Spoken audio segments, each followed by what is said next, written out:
Hello, I'm Dr. Art Ulene. You're about to begin a unique weight management program, one that will not only help you to take weight off, but just as important, keep it off. Our program is unusual because there are no rigid diet plans or menus and no forbidden foods. Instead, you'll find a graduated plan that uses very small changes over time to produce the results you seek.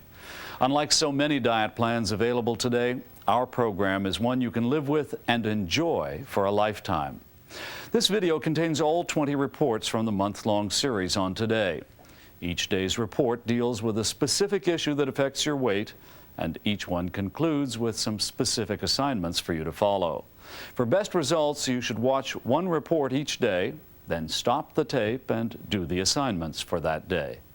The key to success is to follow the plan as closely as you can and be good to yourself. You take good care of yourself, and the weight loss will take care of itself. 1 in 3 Americans is overweight. If you awaken this first Monday morning of 1995 to the cold, hard reality of your New Year's resolution to lose weight, you can take heart. We have just the guy to help you. Today we'll begin a month-long series, Take It Off Today. Our program was developed by Dr. Art Ulene in collaboration with the George Washington University Obesity Management Program. And Dr. Ulene is here to get us all started. Doctor, good to see you. Happy holidays. Thank you. Same to you. If our mail is any indication, there are a lot of folks out there who are ready to start the program with us. The program is based on a new theory which regards obesity not as a human failing, but as a chronic disorder caused by malfunctioning of your body's weight-regulating system. This creates a higher set point for your weight, which your body then tries to maintain. It's as if the thermostat on your home furnace got stuck on 90 degrees. You could open the doors and windows to cool things off a little, but ultimately you'd have to close them, and the furnace would keep running until it got the temperature back up to 90. That's why diets don't work over the long term. Any diet will take weight off, but as soon as you go off the diet, your weight regulator will put that weight right back on. Take It Off Today is not a diet. It's a balanced program designed to override your weight regulator. To show you how it works, we tested it with a group of volunteers from the Washington, D.C. area. Take that right arm up. Separate those legs. Our group of 20 volunteers ranged in age from 12 to 70 and in weight from 300 pounds to 137. I try to give a lot of myself to people. But, you know, you can't get past the feeling that maybe that you must be selfish or something's wrong with you because you eat so much. Scarlett Bates, a legal secretary, was hoping to lose 30 pounds. Some volunteers wanted to lose only 10 to 20. My goal is jeans that I used to wear a few years ago, and why not wear my clothes that don't fit anymore? Helen Robinson's goal was to lose 100 pounds. Everyone had tried diets before, lost weight, and gained it all back. I lose 20, 30 pounds here, gain 50 back. For every 10 I lose, I gain 5 more. I've got every diet that's ever been published. Richard Simmons, Jane Fonda, Susan Powder, everybody. I've tried everything. I've lost 7 pounds here or 10 pounds there, but I've always gained it back, and I've always come back up to where I am. Instead of a diet, we gave them 4 simple assignments to do every day. Assignment 1, cut their fat intake, so less than 20% of their daily calories came from fat.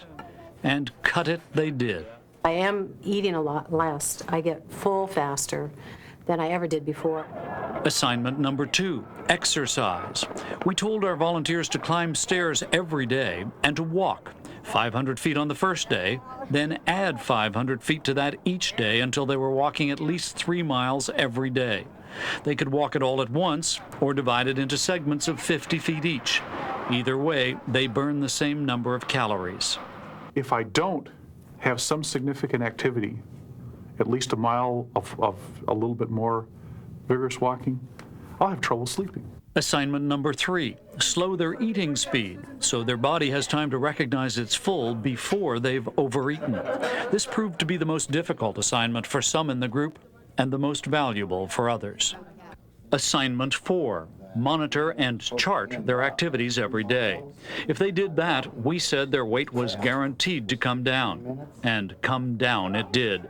After 5 weeks, the average weight loss was 10.5 pounds, and our 20 brave volunteers had lost a total of 210 pounds. This accomplishment was particularly noteworthy since we measured their weights right after the Thanksgiving holiday. After 8 weeks, the average weight loss among the women in our volunteer group was 14 pounds. The men lost an average of 17 pounds during that time. You can lose weight too if you watch us every day and do the few simple assignments I'll give you at the end of each report. Assignment number 1 is to climb 1 flight of stairs and walk 500 feet today. Doesn't matter how fast you go, you don't even have to walk the entire distance at one stretch. Assignment number 2, measure how long it takes you to eat dinner tonight, from the first bite to the last. Assignment 3, start a chart and mark down every day the assignments you've completed. And finally, cut down the amount of fat you eat so it accounts for less than 20% of your total calories for the day. Do those 4 things, and you are well on your way to taking off some weight today. Clear up a few things for me, all right? First of all, when you say chart your progress, are you talking about how much weight you've lost or activities? No, the weight is not important. In fact, we have a graphic that'll show the chart that our volunteers used. And what's important is that you simply mark down how you're doing with respect to cutting fat, exercising, and modifying your behavior. Very simple, fill in the circles type of chart. You do that, you do those 3 assignments, and the weight will take care of itself. You mentioned if you bring your fat level down in your diet to 20%, that's the key. Is it really that important? Just fat? I've got a little demonstration on fat. Let me just take you down this table and show you what we're talking about. 3 glasses of whole milk versus 3 glasses of non-fat milk. We've laid out the amount of fat in terms of pats of margarine, 6 pats versus a half a pat. Now that may not look like a lot to you, but look what happens when you make that change every day for a year. That's how much fat calories. By the way, that adds up to 70,000 calories at the end of a year. Here's a regular sandwich. Over here, a low-fat sandwich. This has regular bologna and cheese. I made this one with non-fat turkey, mustard, and with reduced fat cheese. The difference in one sandwich in fat, 6.5 pats of fat, either margarine or butter, 23 pounds difference at the end of a year if you eat 1 sandwich a day, 5 days a week. It's astonishing. Let's move on down to breakfast cereal. There's high-fat cereal with whole milk versus low-fat or non-fat cereal with skim milk. The difference in a year, if you eat that every day, is 14 pounds of fat, 11,000 calories at the end of a year. Just to drive the point home, 1 peanut, 1 simple little peanut, 6 calories, 4.5 of those calories come from fat. At the end of a year, if you eat just 1 peanut a day, we are talking about 2/3 of a pound of fat. That's the whole point behind our program. Very small changes over long periods of time. So in other words, yesterday watching the football game when I had 100 peanuts, I did serious damage. It's going to show up right there. Thank you very much. How do we tell, though, how many calories come from fat in the foods we eat? Very, very simple. Use the nutrition label. In fact, it's your best friend. We've got a sample label up here, the new label. And there are only 3 things I think are important when you're losing weight. One is the serving size. Some of the serving sizes are so ridiculously small that it just makes no sense. So take a look at the serving size, the number of calories, and then the number of calories that come from fat. And to calculate your fat percentage, what you would do is divide the number of calories that come from fat by the number of calories total, and this is 33% fat calories. Not that complicated. Don't believe those claims, 97% fat-free. They do that by weight. By the way, if you have an old label, look at the total fat grams. Each gram of fat equals 9 calories. They round it off a little here, but you'll come up with the same figure. What's your subject tomorrow? Exercise. We're going to show people how to enjoy it. Believe it or not, we'll show you how to enjoy it. Good. I'm glad Bryant's back. Dr. Art Ulene, thanks very much. We're going to take a break and be back with more of Today right after this.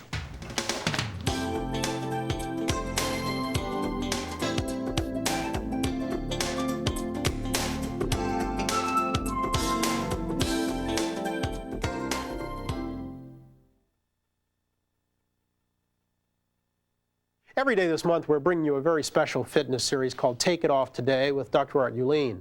Now, yesterday, Art kicked off the series by advising us to cut fat consumption to 20% of our daily calories as the first step towards overriding our weight regulator. Since you may have missed that, we begin this morning by recapping how the regulator keeps people overweight. Art, good morning. Good morning, Brian. You want to think of the weight regulator as a thermostat. We all have a mechanism that kind of makes a set point for our weight. If you look at a person who has a healthy weight regulating mechanism, that person seems to be able to do anything he or she wants, doesn't gain weight. What happens is it gets stuck. For me, it got stuck 20 pounds high. For some people, it gets stuck 40 or 60 pounds. If you crash the weight off, that weight regulator will pull you right back up. That's why you keep drifting back to a diet after diet, program after program. Literally, it's a lifelong chronic medical problem, and the only way you can solve it is with a program you can live with for the rest of your life. Okay, and today's subject is exercise, correct? Yes, and don't get turned off about it. It's the key to long-term success. Any diet will take weight off. But if you want to keep it off over the long term, you've got to be physically active on a regular basis. But that doesn't mean high-intensity exercise. The battle over the bulge is won with small increases in activity done frequently and consistently. That principle worked well for the volunteers who tested Take It Off Today in Washington, D.C. What happened to your alarm going off? In your shower? Your body burns calories all the time, even when you are sleeping or sitting still. This is called your basal metabolic rate, and it can differ greatly from one person to another. That means that some people can have a resting metabolic rate as low as 700 calories, and some people can have a resting metabolic rate as high as 1,300 calories a day. A muscular person will burn more calories sitting still than someone whose body contains a higher percentage of fat. But no matter what your weight or body composition, you burn more calories moving than resting, even if your activity is nothing more than the constant pacing and fidgeting exhibited by our obesity consultant, Dr. Arthur Frank. This kind of random activity can burn as much as 800 calories per day, because in people like Dr. Frank, it goes on all day. Small amounts of mild exercise can also make a big difference over time. For example, you can burn 100 calories walking 1 mile. 100 calories a day is 10 pounds in a year, and 10 pounds a year is 100 pounds in 10 years, and that's sufficient to explain the magnitude of obesity that we see in probably 98% of people. 100 calories a day. Ann Langley is a 38-year-old registered nurse who has always fought a battle with weight.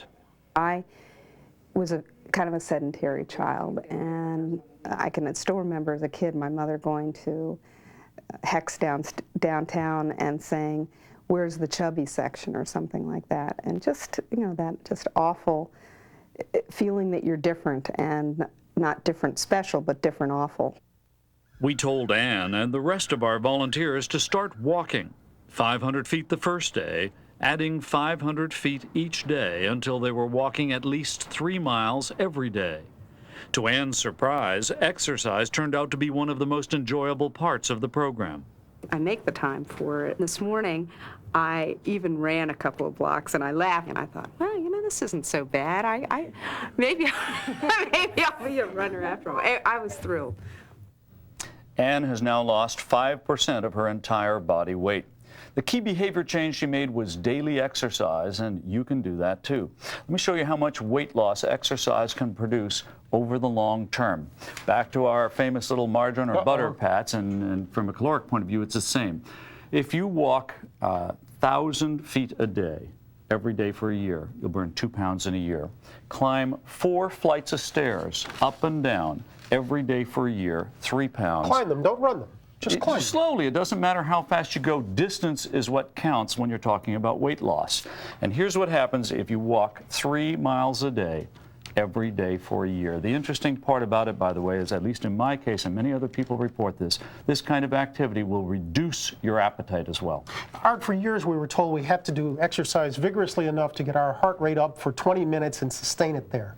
Now you're telling us we don't have to? Well, that is true if cardiovascular fitness is your goal, but from a weight loss point of view, the speed with which you do it, the intensity with which you do it is not important. It's the distance you cover. That's why we tell people, if you want to break your mile up into 20 short segments, no problem if what you want to do is lose weight. All right, why don't you take us through today's assignments then? Okay. Assignment number 1, climb 1 flight of stairs and walk 1,000 feet today. Doesn't matter how fast you walk the 1,000 feet, you can even break it up into 10 segments of 100 feet each. As far as the calories are concerned, it all adds up the same. Assignment 2, cut down the amount of fat you eat to less than 20% of your total calories for the day. Best way to do that is to avoid foods that get more than 30% of their calories from fat, and choose as many non-fat and low-fat foods as you can. Number 3, slow your eating speed.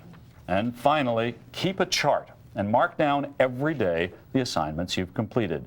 You do those things and you are well on your way to losing some weight with us. And tomorrow's assignment will be? Tomorrow we get into the toughest part of all, slowing down your eating speed. And that really will make a difference. Oh boy, I'm telling you, it's made a huge difference for me, and it will for everyone out there.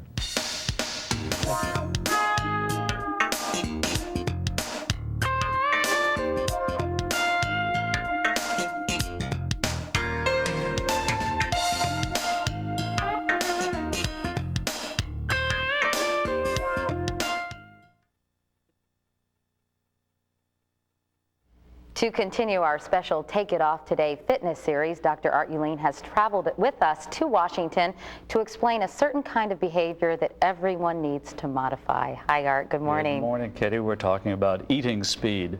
It is very clear that some people eat so fast they end up eating too much, and this contributes to their overweight problem. For these people, learning to eat more slowly is an essential element in their weight loss program. Trouble is, in today's world, eating more slowly is easier said than done. At times, our entire world seems to be moving in fast forward. We live in a pressured time. Put that together with modern conveniences, the car and drive-through windows, and it's no wonder we eat at such high speed. Just watch how quickly some of our volunteers used to eat. David Torgerson has just taken 10 bites in 20 seconds, and Patty Garrett isn't far behind. When you eat this fast, you end up eating much more food than you need before your brain recognizes you've had enough to be satisfied. That process takes about 20 minutes. So we showed our volunteers how to slow down. From now on, you're going to eat only when you are hungry. I want you to say that to yourself. I will eat only when I am hungry. Say it some more. I will eat only when I am hungry. Now let's go ahead and take our first bite. Everybody take a bite of food if you are hungry, but chew it slowly. Let's compare David's earlier eating speed to his new, calmer pace. From now on, you are going to enjoy every aspect of the eating experience. You're going to enjoy the sight of your food, the taste of it, the texture, the aroma. I want you to concentrate on the sensory experience of eating. From now on, you are going to chew food slowly, and you're going to savor it. Say it to yourself. From now on, I will chew my food slowly, and I will savor my food. From now on, I will eat more slowly so I can be more satisfied with less food. Of all of the assignments we gave our group, this one turned out to be the most difficult for most of them to follow, but I really think it's one of the most important for you to pick up. Take a look at the difference eating slowly makes in the amount of food you would consume. Here's the amount of tortellini you'd consume in 10 minutes if you took a bite every 10 seconds. This is 30-second bites, and that is 10-second bites. So our message is very simple. Your assignment today: number one, wait 30 seconds between every bite at all your meals today. It's going to feel like an eternity, but do it anyway. Assignment number 2, cut your fat intake to less than 20% of your total calories for the day. Assignment 3, climb 1 flight of stairs and walk 1,500 feet. Doesn't matter if you cover the whole 1,500 feet at one time or break it up into several segments. Just do it. And number 4, chart your results on the first 3 assignments. You do those things, and you are going to lose weight.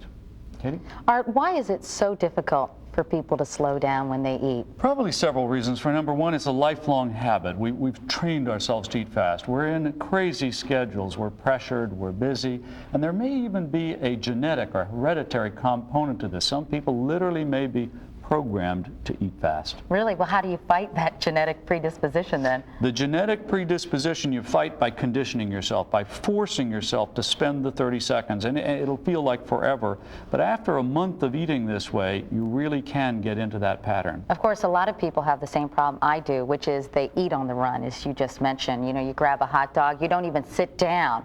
Is that something you should definitely not do? You should make yourself sit without distractions while you eat? I think it's critical. Everybody uses their busy schedule as an excuse, and that's all it is an excuse. You are in control of your schedule. You're going to have to just change your priorities if you want to lose weight. Now, will this work for everyone? If they slow down, will this have a positive effect? If they could slow down, it would. The problem is there are some people who literally cannot tolerate this. They just can't learn the task. They just go crazy? They literally can't deal with it, and so those folks must concentrate on fat and exercise. There's another group of people who don't have the normal hunger signal. Their obesity problem probably occurs because their brain doesn't send the normal signal that they're satisfied, and for these people, they just don't know when to stop. But everybody should give it a try.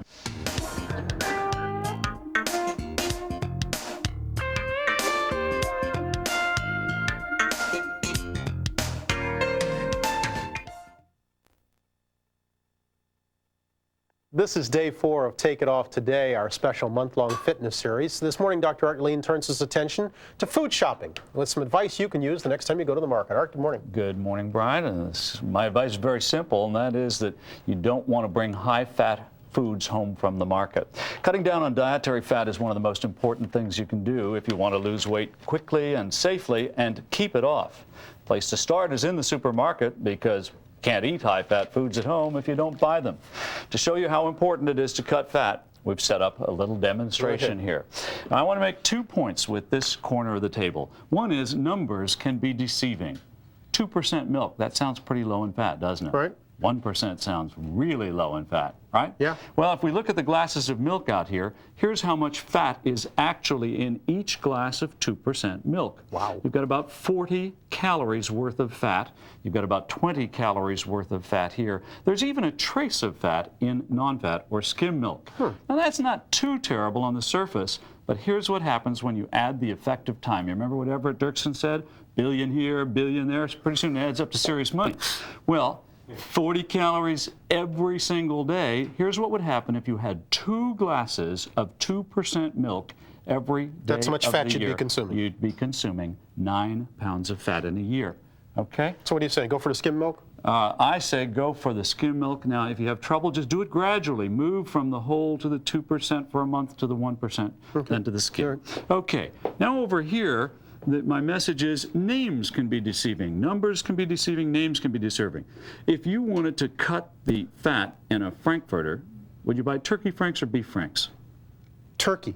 Turkey, okay. So which one of these franks? This frank has 90 calories worth of fat. I'm sorry, 70. This one has 10 calories worth of fat. Which frank would you buy? So obviously I'd buy this one. Yeah, you'd buy this one. Well, let's just turn over the name card. Low-fat beef franks, and that's because some of these turkey processors dump all the fat in the skin. Oh, parts is parts, in other words, yeah. Yep. There's your turkey frank. By the way, tuna in water and tuna in oil, I mean, this tuna in water really sounds very much better, and there is a difference in the amount of fat, roughly about 35 calories versus 10. The trouble is that most people don't like the consistency of tuna in water, so they add a tablespoonful of mayonnaise. That's 100 calories, all fat calories. You can use mustard. Do the same thing. Okay, and I got another question for you. Yes. Which has fewer calories? Vegetable oil, sunflower oil, corn oil, or olive oil? Vegetable? Bong, wrong again. All oil is 100% fat, and every single oil, no matter which one you pick, has 120 calories worth of fat. All of them? All of them. They're what about all this stuff same. I always heard that olive oil isn't bad for you? Well, olive oil may be a better choice if you're worried about your heart, but if you want to lose weight, stay away from oil. One tablespoonful of any oil contains 120 calories. Wow. Okay, lesson number 3. Serving sizes can be deceiving. Okay? You look at chips, 150 calories. That's for 6 chips. And that's how much fat you get in 6 chips. 19 potato chips. That's what they call a serving size. I don't know about you, but that's not my serving size. Bet you can't eat just one. Now, even non-fat cookies. Okay, 3 cookies, that's 1 serving size. No fat, but it's 150 calories, so you got to be careful. What's my take-home message? My take-home message is that there are lots of good alternatives, okay? Reduced fat cheese for regular cheese. Look how much fat you save in each slice. I save a lot. Well, I know you don't like dairy, but fat-free turkey breast for regular bologna. Look how much fat you save in each slice. Here's what happens when you go from real mayonnaise to reduced fat mayonnaise to non-fat, the imitation mayonnaise. All right. So in other words, take a look at the labels, go through it, make sure you check the calories from fat. This is the important part of the label, those 3 things. Why don't you take us through today's assignment? Today's assignments. The first assignment, of course, is to cut fat to the point where fat accounts for less than 20% of your total calories for the day. Today's special assignment is to go through your refrigerator and cupboards and separate all of your foods into 3 categories: non-fat, low-fat, and high-fat. Then make a shopping list with at least 3 low-fat substitutions for your regular choices. Assignment 2, climb 1 flight of stairs, walk 2,000 feet today. It doesn't matter how fast you go. You don't even have to walk the entire distance at one stretch. Assignment 3, slow your eating speed. Try to leave a 30-second interval between bites. You'll consume much less food before you feel satisfied. And finally, chart your accomplishments on the first 3 assignments. You do each day's assignments faithfully. I promise you, you will lose weight. We're getting some calls from people who are having problems measuring the distance. You have any quick tips? Very simple one, and that is measure your stride. Go out and walk a few steps, measure that distance. I, for example, have a 30-inch stride, 2.5 feet. Now I know that all I have to do is go out and do 200 good stiff steps, and I've covered 500 feet. And again, you can break that up as often as many times as you like, however you'd like to do it. From a weight loss point of view, it doesn't matter.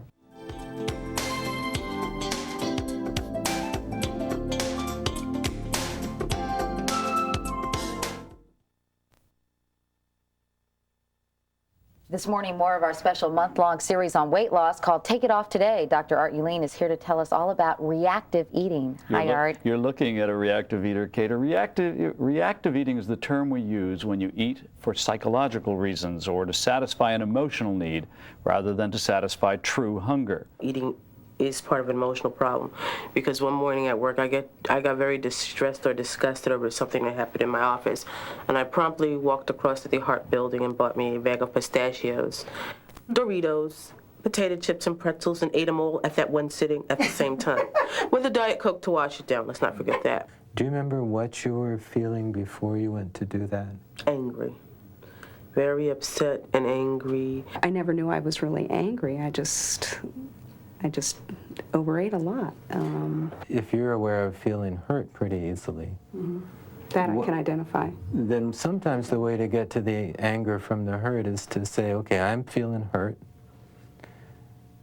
Then you say, do I like that? I don't know if you all relate to that. What'd you say about anger? The number 1 emotional trigger Is anger. is people feeling angry and then being uncomfortable with that anger, not knowing what to do with it. And the idea is if I eat, I can make it go away. I can forget about it. I'll just sort of stuff it inside me. I eat every time I'm stressed, every time I'm upset, every time I'm happy, any big emotion, I have to find chocolate. And I do it all the time. The only thing that has worked for me in that is that somebody told me to sit down and write every time you feel like eating, and I do. Stressed a little high. I've been on a job at the firm, and I don't know if I've gotten it yet. I see food and candy everywhere because it's Halloween, and it is not so much that I'm hungry, but I think it would make me feel better. When you replace the actual eating with journaling, as Scarlett has done, you take the first key step toward breaking the hold that emotional eating has over you. It's almost like a love affair. You know, this is my love of food. It's important to note that since our volunteers allowed us to tape that therapy session, each one of them has taken control of their own reactive eating pattern and is successfully losing weight.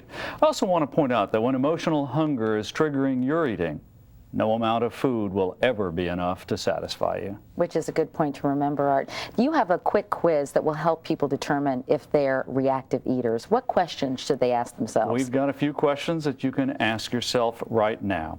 Do you eat more at times of stress? When you are sad? When you're upset? Do thoughts of home or family members trigger your urge to eat? Are you always sabotaging your own dieting efforts? Do you keep regaining the weight you've worked so hard to lose? Do you weigh yourself several times a day? If you're overweight and you answered yes to some of those questions, emotional eating could be contributing to your excess weight. The first step to overcoming the problem is to recognize that it exists. Then you've got to consciously change your reaction to those urges so you no longer respond to them by eating. It's going to be difficult, even uncomfortable at first, but in the long run you'll feel a lot better and you'll lose some weight. You're supposed to take deep breaths before you eat reactively. 10 deep breaths and ask yourself, why am I eating? And if it's because of stress, get up and walk away from the food. Real quickly, Art, what's our assignment for today? Our assignments for today. The first assignment is to cut fat to 20% of your total calories. Assignment 2, walk 2,500 feet and climb 1 flight of stairs today. Over the weekend, increase your walk by 500 feet a day. Assignment 3, 30 seconds between bites. I know it's long, but keep trying. And keep a diary of everything you eat for one day. Finally, chart your results. All right, Art Ulene, thanks a lot, Art. We're going to go over this chart again next week because some people are getting a little confused about it. We'll show folks how it works.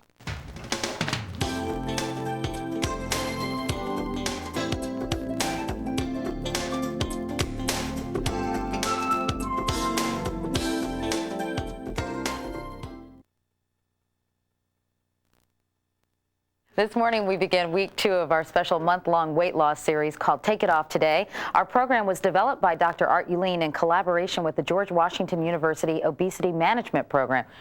And Dr. Ulene is here this morning to talk about reducing the fat we eat. Good morning, Art. Good morning, Katie. There are 4 key parts to our program: reducing fat, exercising, slowing your eating speed, and charting. You really got to chart also. In some ways, reducing your fat is the most important part of the program because it's the easiest. You really don't have to give up much, and it's a lifelong activity you can follow. The other important thing that we want folks at home to know about fat is you don't have to cut a lot out. 100 calories a day is 10 pounds a year.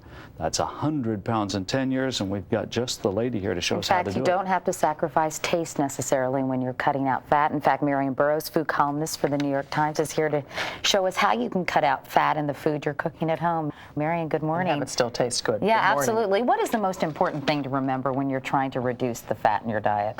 The most important thing to remember is that you've got to make it taste good, otherwise forget the whole deal. And how do you do that? How do you make it taste good? You have some tips for us. When you take out the fat, you have to put in flavor from somewhere else. So you want strong flavors. There are other ways to cut fat, which we'll get to as we go along, but look right over here. Garlic, hot peppers, lemon, all kinds of spices, including red hot pepper, or if you're doing something Chinese with hoisin sauce. A variety of herbs like this. Those are the things, and ginger. Ginger's a wonderful thing to put in as well. Those are the kinds of things that will help to reduce fat and still have lots of flavor. The other thing you ought to do is invest in some really good pans that have very good nonstick coating. That's really important. Why is that so important? It's pretty obvious to people who are aware of this, but tell us again. Well, in some instances you can cook completely without fat. Otherwise you can use one of those sprays. Right. But if you use a really good surface, then you can heat the pan very, very hot, use a tiny, tiny bit of oil, reduce the heat, and still get a browned onion and get the flavor that you get from browning out of the food without using fat to do it. So that's very important. Marion, over here you have something which I think is really interesting, which these are different kinds of fruits. Right. Now, I don't necessarily think of fruits or adding fruit as a way to reduce fat and to add flavor, and yet you think this is a pretty good idea. This is terrific. This is one of many hundreds of kinds of salsas that you can make. So instead of putting a cream sauce on your little grilled chickens, or fish or meat or any kind of protein, you can put on a salsa. You can put on papaya and mango and kiwi and a little bit, not all, of this jalapeno and cilantro. I love cilantro. And lemon juice. And that's it. Stir it all up. That's it. You have now made this wonderful topping for your chicken. Or you can do it with tomatoes. Right. There are just many, many ways you can do it instead of a cream sauce. Isn't that still a little on the dry side? No, not with this on it. No? Okay. That's the beauty of this. When you take out fat, you are taking out some flavor and you're also taking out some feel. But by using these things, you put back in the moisture, you put back in the feel and the flavor. It's important. Give up mayonnaise in sandwiches and use sauces like the salsas and relishes. What about that low-fat mayonnaise? Well, as a matter of fact, as we showed the other day, you can cut out a lot of fat by going to reduced fat or non-fat. This puts much more flavor in. When you do the reduced fat and the non-fat, you have to do other flavor other ways because some of them, especially the non-fat things like mayonnaise, really taste awful. Yeah. I mean, the non-fat cheeses are. Yeah, I don't do non-fat cheese. It's getting better now. It's getting better. All right, so here we have the chicken with the salsa. This is what it would look like with the little decoration on it. Let's talk about some of the other dishes. Okay. Let's talk about this because this is a fabulous linguine with salmon and peas, but instead of using the cream that would ordinarily have been in here, I used a mixture of ricotta cheese, low-fat ricotta cheese, and non-fat yogurt. And when you do that, you have to use a little bit of cornstarch because otherwise they will separate when they heat. And you get all of that mouthfeel, that creamy mouthfeel that you would get with cream. Does the yogurt and what is it with the yogurt that you said that you put in there? Low-fat ricotta cheese. Is that really as tasty as that big old heavy whipping cream that tastes so good? Yes, it is. Is it and really? There's also some ginger in here, and some lemon, so that gives it more flavor. Is it tart though, Marion? Isn't it acquired taste a little bit using the yogurt? No, it's not really tart at all. The ricotta balances out the tartness. Okay, real quickly, tell me about the mashed potatoes are made with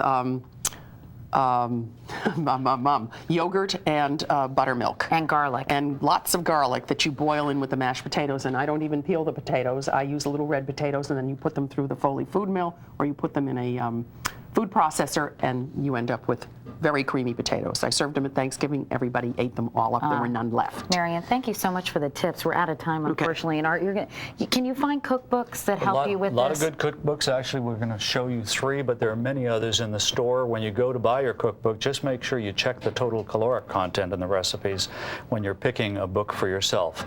Now, time for your assignments. If you want to lose weight, assignment number 1 is to cut fat. Your fat should be less than 20% of the total calories for your day. And another assignment, cook 1 low-fat dish from a revised recipe.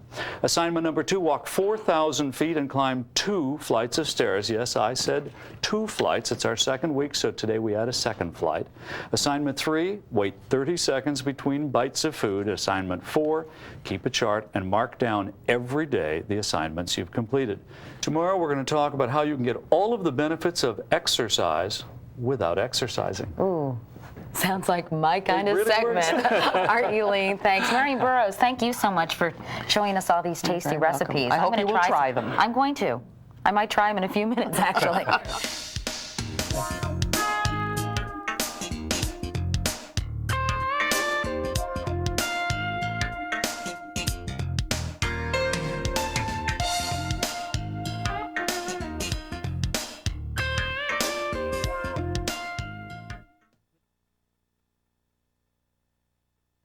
Time again for Take It Off Today, our month-long fitness series. This morning, Dr. Art Ulene has a new twist on an old subject. He calls it getting your exercise without exercise. Art, how you doing? I'm fine, Bryant. The name of the game is burning more calories. And the way you do that is by increasing your activity, and it doesn't have to be exercise to make it work.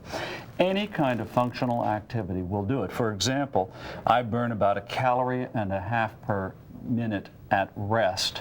But I can quadruple that with any simple household activity. I can get it up 6 to 7-fold by skiing. So what we try to do is get people to increase their functional activities during the day, walking places, doing things, a little bit of housework. 100 calories a day adds up to 10 pounds in a year. All right, I assume that's why all these utensils are here, to give us some examples? Yes, we're going to come back and show some of these examples.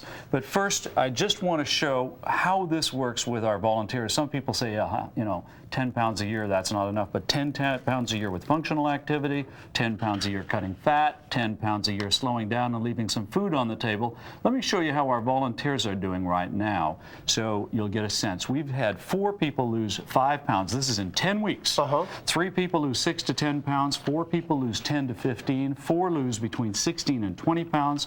Someone's up around 22 pounds weight loss. We've got 1 between 26 and 30, and 2 of our volunteers have lost more than 30 pounds just by building activity into their schedule cutting their fat and slowing their eating. And there are a lot of odd ways to build activity in. Yes, let us give you some idea. For example, I will burn 75 calories an hour at rest, which means it takes me about 80 minutes to burn 100 calories. Look what happens with any kind of activity. Brisk walking increases my metabolic rate to the point where I'm able to burn the same 100 calories in only 20 minutes. So if I park my car 10 minutes away from the office instead of inside the building and walk the remaining distance, burn an extra 100 calories a day. Vacuuming the house, 100 calories in 30 minutes. Mopping floors will do it in 25. All of this is functional activity, not exercise. Now, yesterday, I put a pedometer on you. I put one on me, and I put one on Katie. What does yours show? I've got Katie's. She walked 2.08 miles just around the office, functional activity, instead of sitting at her desk. 2.37. 2.37, and I am up to 4.75, but I have to subtract 3 miles for the treadmill. Okay, you wore yours on the treadmill. 1.75 miles just walking around the office. Let me show you what leisure activities will do. Leisure activities, we've got a little chart here. Ballroom dancing, you burn 100 calories in 28 minutes.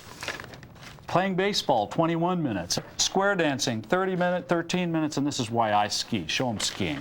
11 minutes to burn 100 calories.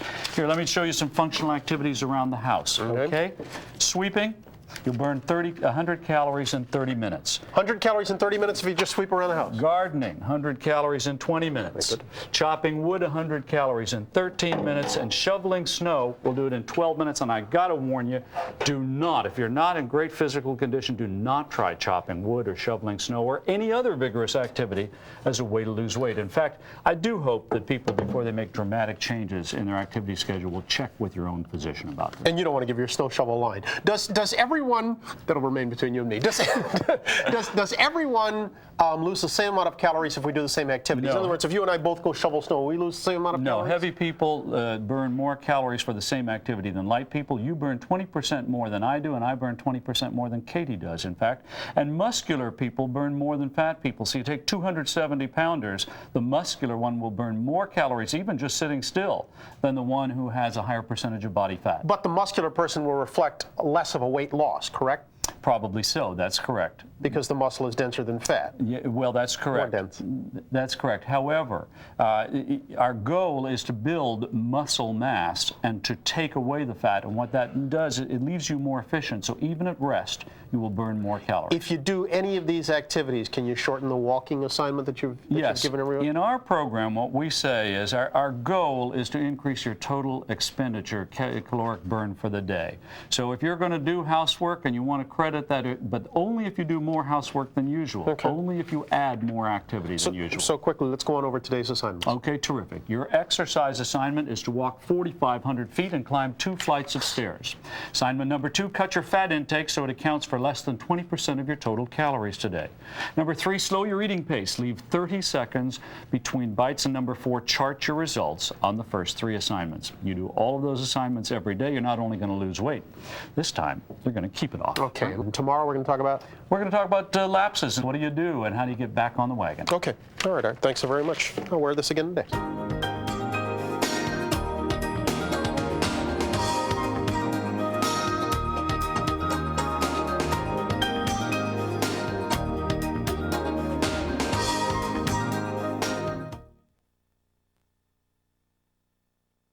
This morning, as we continue our month-long Take It Off Today fitness series, we want to take up the frustration of plateaus and lapses.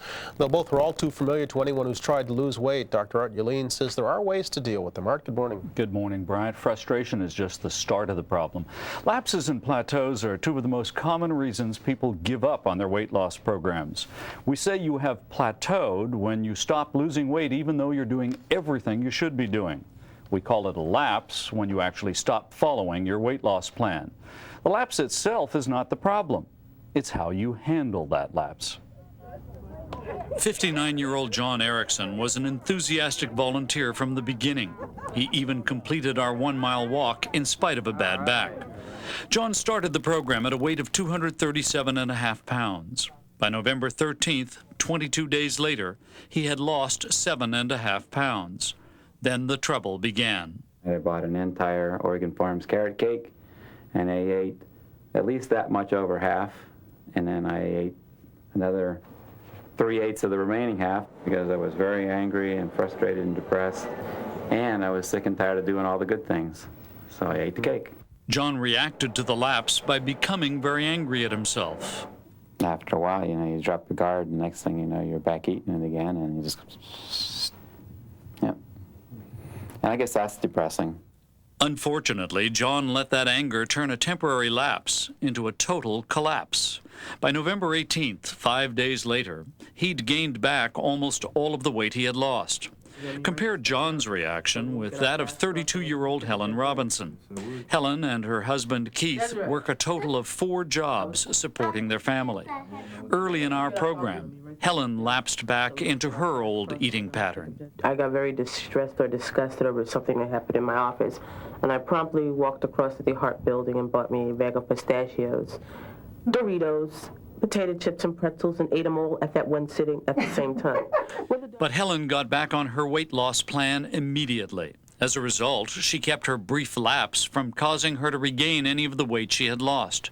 So after 8 weeks, Helen had lost 17.5 pounds, 7% of her starting body weight, whereas John Erickson was down just 6, only 3% of his weight at the start of the program. Lapses often produce weight gains that are far out of proportion to the amount of food you ate because they're often accompanied by water retention. When a lapse occurs, the most important thing you can do is just get back on your plan immediately. The sooner you do that, the less ground you're going to have to make up. All right, that's one of the problems. What about the plateau? What causes that? Plateaus are caused by fluid retention. What happens is the adrenal gland in your body puts out hormones that cause you to retain fluid. So even though your weight stays the same, in fact, in some cases, some people actually, their weight may go up a pound or two, you're losing fat underneath it as long as you stick to the program. And most people will tell you that after 2, 3, 4, 5, 6 days, they suddenly lose 2 or 3 pounds. It's a horrible 3, 4, 5, 6 days. Though. It's very frustrating, and you just must remain positive. You can't allow that to undermine your plan. Does it help to increase your exercise during that time? Some people recommend this, but it can actually be counterproductive for some people. Some people, if they exercise too vigorously, that causes them to retain fluid, and over-exercising is a common cause of injury. So I say no, stick to the plan. Because generally when you hit the plateau is when you fall off and hit the lapse. That's correct. All right, what are today's assignments? Take us through them. We have some simple assignments. The first one, as usual, is to cut fat to less than 20% of your calories for the day.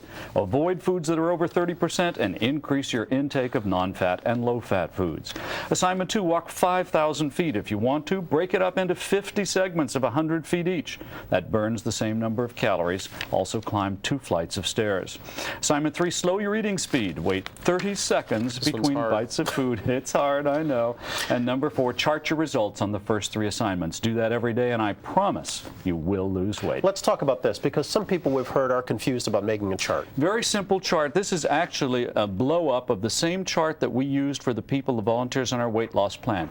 Very simple, a row of circles, 1 row each day for decreasing fat, increasing exercise, and changing behavior. If you do the assignment perfectly, you color in the whole circle. If you do it sort of halfway, color in a half a circle, you leave it blank. And here's a diagnostic tool.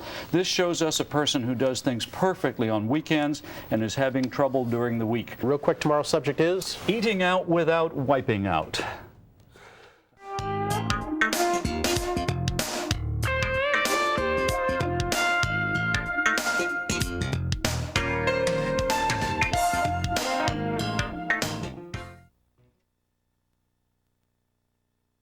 This morning, Dr. Art Ulene has some tips on staying with the program, even when you're eating out. Art, how you doing? I'm fine, Bryant. You really can lose weight and still eat out. Many people use eating out as an excuse for not losing weight, but it's not a valid excuse. There are many things you can do to control the food you get in restaurants. To show you how it's done, we took some of our volunteers to a great Italian restaurant in Bethesda, Maryland. Good evening, everyone. Welcome to Positano, okay? I'll be taking care of you tonight. Signora Angela, the chef here at Positano, she has recommended a nice salad, nice healthy salad to start out with. I mean, she's going to make it nice for the whole table. Everybody can take what they want from it.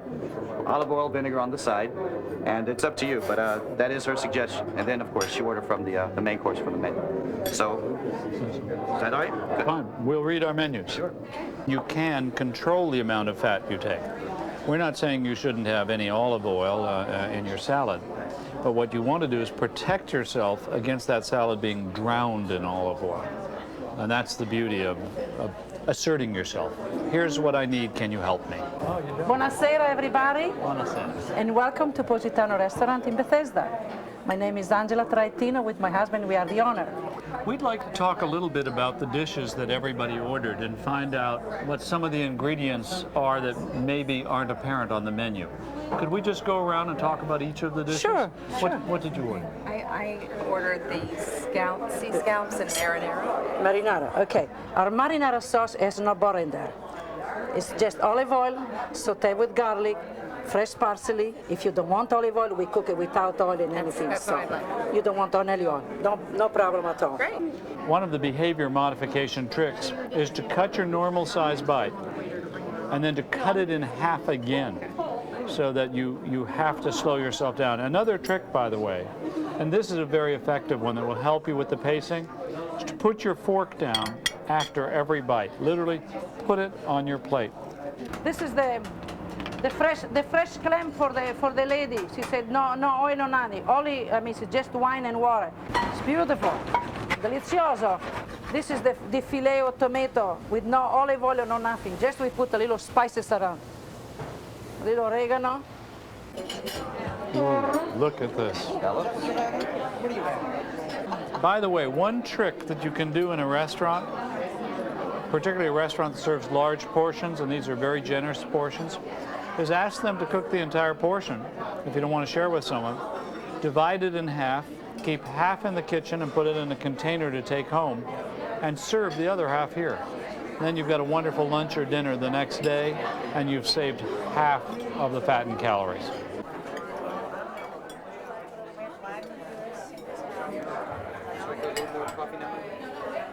Let's ask our waiter, as a matter of fact, to come and take these away so that we are not tempted. We would appreciate it if we could clear the table. We would like to take our leftovers home. Okay, sure. Who's ready for dessert? Oh, look at this. Which dessert are we having for the table? The baked apple? Okay. And there is no fat there. Hey, Ed? Any reason why you didn't take the whipped cream off before you ate it? No reason. I mean, I guess I'm curious, is it deliberate that you made the decision? No, I didn't even make a decision one way or another. I want you to look at it, and if you want to have it, you should have it and enjoy it without guilt. But you shouldn't just eat it there because it was on top of your apple. That's exactly why I was eating it, because it was on top of my apple. Okay. Remember, there are no forbidden foods on our plan, but be sure that if you eat a high-fat food, you do so by choice, not just because it's there. Also, eat your bread without butter and dilute or avoid alcoholic beverages. Right? Dilute your drink? Wine, I thought you said prioritize your calories. Wine spritzer, that is prioritizing it. Go ahead, take us through today's assignments. Okay, the first assignment, obviously, is to cut fat so it accounts for less than 20% of your total calories for the day. If you can, make one of today's meals a low-fat meal in a restaurant. Your exercise assignment, walk 5,500 feet. That's just over a mile. It shouldn't take more than 15 minutes, and climb 2 flights of stairs. Assignment 3, 30 seconds between bites at every meal or snack. And finally, chart your results on the first 3 assignments. Do all of those things, the pounds should literally be melting away. Tomorrow's topic is how to set up a support group. Oh, so you don't have to do it alone. Very nice. Okay, Eric.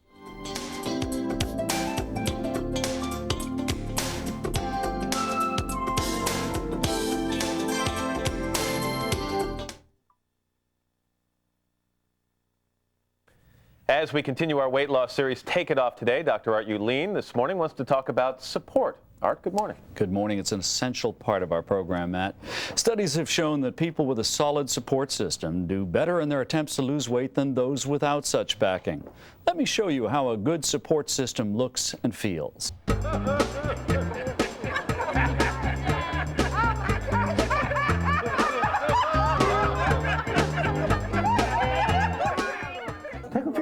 Why not? Why? Give it all to you at one time. Happy-go-lucky Ed Caffrey signed on as one of our weight loss volunteers and in 8 weeks lost more than 30 pounds. I'm the youngest of 12 children, and this is my father. One key to Ed's success was that his daughter Susan Leiden joined him in the effort to lose weight. She did well, too. shedding 9% of her entire body weight in 8 weeks. They provided each other moral support, and Susan looked out for Dad in many loving, subtle ways. Hi. Hi, this is my father. Oh, great. She's, yeah, just get him in, I'm going to give him 2 pounds. yeah. This type of support is very important because it helps validate your weight loss effort. Can we feel it? Yeah. Ed, don't hold your breath, though. It's like, I've got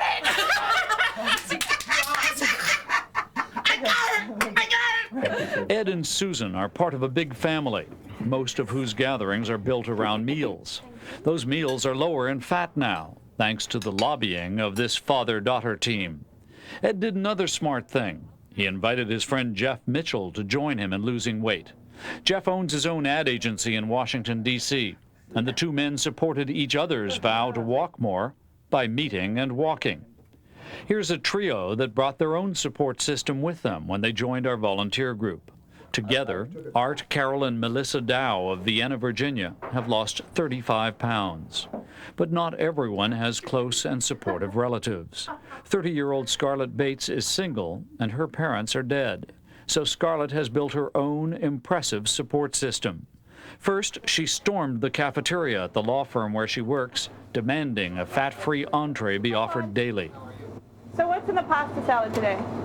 Once she had the support of the chef, she found other friends at work who also wanted to eat less fat for lunch. Scarlett and her friends invited me to join them. Claude is absolutely a fabulous chef, and I just email him in the morning, or I call him up and say, hey, I see on the menu today you've got this, and you have a heart beside it, what's in it? And he'll tell me. And you know, there was one time that I found out there was mayonnaise in something, and I said, hey, that's got a heart beside it. So the next time they started making it with low-fat yogurt. I think that's the real difference right now. Scarlett is actively thinking about everything. While I'm eating, I take a bite, and I'll chew it very slowly, and wait 30 seconds. This is what she used to do at the beginning. She used to look at I had my little stopwatch, and I pull out my stopwatch. You know, she'd pull out her watch, and I'm more conscious of that, so I'm eating slower, enjoying it more. They've been real supportive, and I see some of them on the street when I go for my walk. They're going, that's it, go. You know? Well, your enthusiasm is contagious. That's one of the nice things about it. Yes. And if you can, you sort of caught people's attention right, and they want to do the same thing. We want to tell people that your initial invitation to take it off with today brought almost 10,000 responses and photographs, all folks trying to take it off today. One such photo came from the Linen Ladies of Houston, and all 8 of them this morning are live from Linens Unlimited. Ladies, good morning to you. Good morning. How you doing as a group? Do we have any great success stories? As a group. Who's lost the most weight? I think I have. How much? 6.5 pounds. Go down the list for me. How much for the rest of you? 2. 3 pounds. 4. 2. 4. 4. Lower cholesterol. That's not bad after 2 weeks. Are you finding that Dr. Ulene's program is livable? Yes, it really is. Very. The big question is, how does it feel differently from the diets you've been on in the past? It's more livable. We've got exercise. Okay. We have each other. It's not like a diet. It's like a whole new way for us to eat and exercise. All right, that's the point we've been trying to make. As a group, they've lost 25.5 pounds. That's an average of about 3.7 pounds each. So one of you in there isn't even trying to lose weight. Who's that? It is I, Julia Fleming. Okay, and are you being supportive of the rest of them? How'd you get involved? Well, I arrived one morning, and the girls were running upstairs, and I followed them. And I asked them what they were doing, and they told me about the program. And it's been wonderful for me because I have high cholesterol, and I feel it's lower, and I'm going to have it tested soon. We want to say congratulations. Keep up the good work. We'll stick with you for the next couple of weeks. You stick with it forever, all right? Okay. Ladies, Okay. thank you very much for joining us. What are today's assignments? Today's assignments, we start with number 1, wait 30 seconds between bites and enlist support from a friend or a family member. Assignment 2, cut your fat intake so it accounts for less than 20% of your total calories. Assignment 3, climb 2 flights of stairs and walk 6,000 feet. You can break it up into smaller stretches if you want.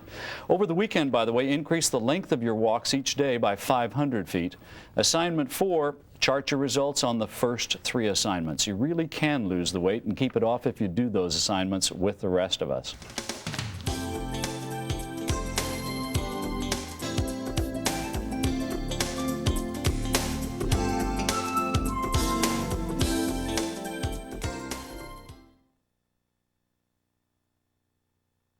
This morning marks the start of week 3 in our month-long fitness series called Take It Off Today.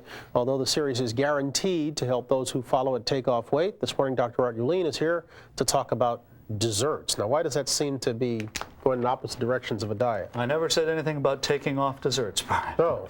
When you take away desserts, you remove one of the great pleasures of life. Losing dessert can make you feel deprived, and that may make you quit or cheat on the weight loss plan. So the right approach is to eat desserts, but leave out the fat. All right, and to teach us how to do that, with us this morning is an award-winning dessert chef, Susan Purdy. Susan, how you doing? Good morning, Brian. Nice Great to see be you. Here. Now, how do we make desserts and leave out fat? I mean, doesn't everything require a certain amount of butter, oil, et cetera, et cetera? It requires a certain amount of fat. We really don't take it all out. We cut back.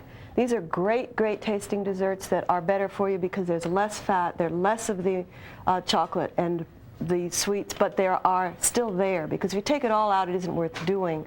But I've done it with all natural ingredients, and everything's there but in less quantity. And I'll show you this morning. We have a lot of substitutions for our fats. We use applesauce or fruit purees and fruit butters. We use honey and maple syrup. We use a lot more flavoring. Butter and all fats give flavor and carry flavor, and you've been saying that all week. But when you take it out, you have to put something back. Honey, maple syrup, aren't they fattening? They're caloric, yes, but they have great taste, and we want to put back lots of great taste and layer it. We have a lot of fruit, we have lots of extracts, fruits and extracts, and these maple syrup and honey will layer flavors, add more taste that will replace some of the butter. All right, let's walk on down this way a little bit, and you tell us where we get going. In fact, we're starting with a poppy seed lemon cake. This is an interesting cake. It comes from my first book, A Piece of Cake, which is classic recipe with 1 cup of butter and a cup of poppy seeds. It's a rich, buttery cake. Very creamy. It comes from Austria originally. How do you lower the fat in this? It's not easy. In fact, it took me 43 tries really to work a long time. The milk is reduced and use skim milk. The big surprise in this cake are the poppy seeds, which turn out to be very high in fat. Sorry to give you something else to worry about when you thought that your cup of poppy seeds... Extremely high in fat. Well, 720 calories and about 61 grams of fat in a cup of poppy seeds. To cut back, we're only using 3 tablespoons of poppy seeds, but we have to get more taste. To get this much taste out of these poppy seeds, we grind them first, soak them in warm skim milk along with some lemon zest. It brings out their taste, and there you can even see them. You still have a very rich poppy seed flavor. Would you ever consider just doing this cake without the poppy seeds? Oh, sure. I mean, hold the poppy seeds. Yeah, I mean, that would seem a real simple way of getting it down. But you still have fat. Remember, the original had 2 sticks of butter. We have 3 replacements for the cup of butter. We have 1/3 of a cup canola oil, which, as Art was saying, is most highly monounsaturated, best for your heart. 1/3 of a cup of non-fat vanilla yogurt and applesauce, all of which replicate some of the textural advantages of butter and the taste. They all give flavor. They all beat in. We've cut back the eggs from 3 whole eggs to an egg and 2 whites. Let me give you the numbers on this cake. The original recipe had 52% of its calories from fat. It's down to 28%. Dropped it from 319 calories per serving to 190, and down from 19 grams of fat to 6. That's real good. Tremendous, without giving up the taste and the feel. Well, let's move on down to these last couple we have down here. We have a cheesecake here, a brown sugar cheesecake, great for Valentine's Day. Very rich, very creamy, silken on the tongue, and it's made where brown sugar replaces the white sugar, but lots of low-fat cheeses. Great to make low-fat cheesecake. It's easy. The products are terrific. Non-fat cottage cheese and low-fat cream cheese. Give us the numbers, Art. Terrific numbers, down from 67% of calories from fat to 23, down from 40 grams total fat per serving to 5. Wow. Okay, what about the muffins here? We have little cranberry nut muffins. The nut is the story with this because nuts are usually high fat. Put them on top, use less. They chop and will toast in the oven, so you have high, what I call taste visibility. The nuts taste more and you see them, so they're there, but there are less of them. Katie was snarfing at those. How bad did she do? 60 calories, only 1.5 grams in each of these little mini muffins. That's all, huh? Yeah. Here's a beautiful one, that raspberry burgundy cherry cassis cake.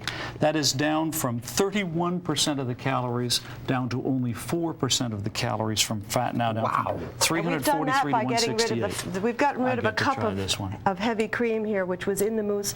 Replace the heavy cream with vanilla yogurt. No cream, but it's really a creamy mousse, isn't it? It's a very 6-layer cake, 3 layers of cherry mousse, and a cassis glaze on top, which is made with the cherry syrup. All right, Susan, thank you. Let me let Art take us through today's assignments while I taste We've got this. a few important assignments. Our first one, of course, is cut the fat to less than 20% of your total calories. And tonight, eat a low-fat dessert. Assignment number 2, exercise. Walk 7,500 feet. And since this is Monday and a new week, we're adding a flight of stairs, so you climb 3 flights today. Modify your behavior by waiting 30 seconds between bites, even during dessert, or maybe especially during dessert. And of course, chart your ability to complete those other assignments. You should be keeping all of your charts because you can learn from them. And I'm going to show you how next week. All right, Art. We want to note that Dr. Art Ulene has written a book called Take It Off, Keep It Off. The book is available in paperback at bookstores everywhere. We also want to note Susan Purdy's book, which is called Have Your Cake and Eat It Too. And tomorrow's topic will be? A winter exercise, how to get your exercise indoors. Okay.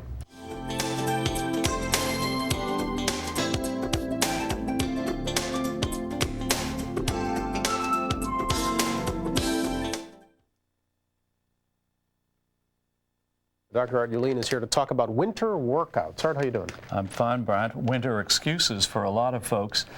Bad weather is a popular excuse for not exercising. But if you're serious about taking it off and keeping that weight off, you've got to look at winter in a whole new light. There are only 2 ways to look at winter.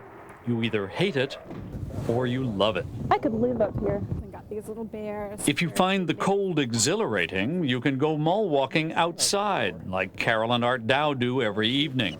Or you could ski. We invited the Dow's daughter, Melissa, and one other volunteer, Scarlett Bates, to learn to ski at Wintergreen Resort in the Blue Ridge Mountains of Virginia. Even if it's your first day on skis, you still burn the calories. It was Scarlett's first time, and by the next day, she could actually turn. Good job, Scarlett. I must have burned 1 million calories on top of every muscle I ever thought I had and didn't know I had. I used up. Melissa even tried snowboarding, but you don't have to be a daredevil to enjoy cold weather exercise. Whoa! I thought it was really, really fun, and it wore me out, and I feel like I've exercised. We took Bonnie Gonsalves and her whole family ice skating. Bonnie's husband is a former hockey player. But if these ideas aren't your idea of fun, there's lots to do indoors. The key is to get out of that TV chair and exercise your muscles daily. Yes. We invited several of our weight loss volunteers to go to Blackie's and learn how to country line dance. They had a ball and worked off quite a few calories that evening. Phyllis Mazer, whose bad knees won't tolerate line dancing, learned that she could get plenty of exercise in a pool. Remember, to lose weight, you don't need to go for high intensity. Start slowly and work up gradually. And if you've been sedentary, or if you have any chronic medical disorder, please talk with your doctor before making any big change in your activity level. All right, Art. Let me bring in our other guest. Pam Wiggins here is the fitness director at the George Washington University Obesity Management Program. This morning she's here to show us a couple of inexpensive workout tools that you can use anywhere. No, we are not the workout tools here. Oh, yes, you are. You speak from experience. You were telling me you really were over 200 pounds yourself? 200 pounds myself and slimmed down with exercise. Good job, woman. Thank you, Katie. All right, what are you going to have Katie do? I'm going to warm her up right now. She's trying to burn you up so you don't beat her up. So I know we need to warm her up so we can put her on the slide, and then, Brian, you'll be stepping. Okay, Is that right? that's all right. All right? All right, let's warm Katie up. All right, Katie, stand over here by me. All right, you ready? Stand, tuck in your abdominals, lift in your rib cage. Secure, wiggle that rear end. Oh, come on. Now you're on television. I don't think so. Loosen up. You didn't tell me I was going to have to do this. Yeah. Are you ready? This is so embarrassing. Here we are. Now I want 2 slow steps to the left. Step, step. Now to the right, 2. I can get that. Now pull those arms. Pull. Warm up those legs for the slide. Do it to the right. Go, Katie. Get down to the left. Hurry up. You know, Brian, you're going to look really stupid on the stand. Go right to right.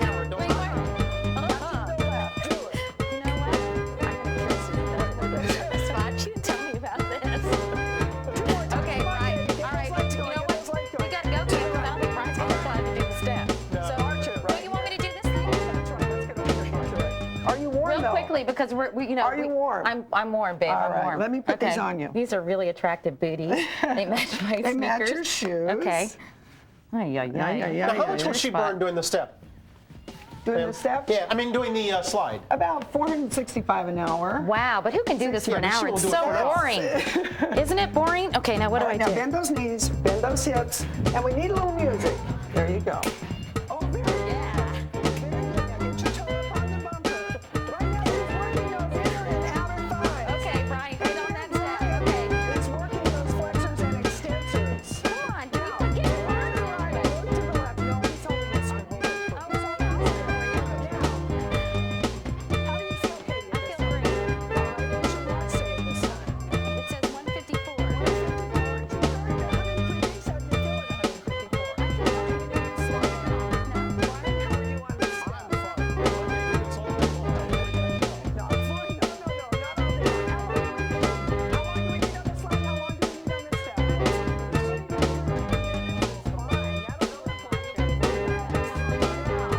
Just a few more seconds. Pamela, you keep doing that. Let me let Art take us through today's assignments. Okay? Your assignments. The first one is to walk 8,000 feet. Now that's just a mile and a half. Don't panic. Climb 3 flights of stairs. Assignment number 2, cut fat so that it counts for less than 20% of your total calories each day. Wait 30 seconds between bites and chart your ability to complete all of the homework assignments. Do that and you will lose weight. You'll also have a lot of fun. Look at these guys. I think it's almost falling. Okay, now what we've added to reduce the boredom for Katie is the punch. Oh, that's it, Katie. Now punch under, uppercut. Go to Pamela, Brian. you do that. Can I do it in this direction? Katie and Brian stepping. And tomorrow's topic is Snacking. How to enjoy it without all the fat. Enough. Slow down. Now we're done. Then do your step 2. We're going to come All back at the same time. just Where a are we moment. ending? In 100 See you, Pam. Thank you.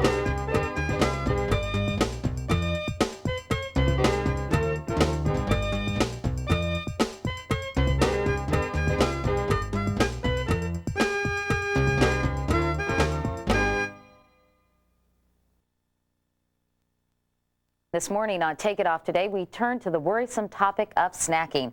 Everyone gets the munchies from time to time, but Dr. Art Ulene says you can stay on the weight loss plan even when the munchies strike.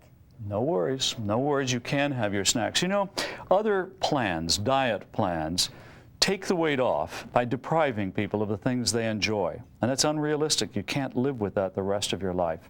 So our goal is to teach people how to have snacks that are good for a weight loss program. And snacking in and of itself, Art, is not necessarily bad because it's better than starving yourself and then eating everything within a 50-mile radius for dinner. Actually, people who skip meals do much worse on weight loss programs generally for 2 reasons. One is they rebound. They eat so much more later on.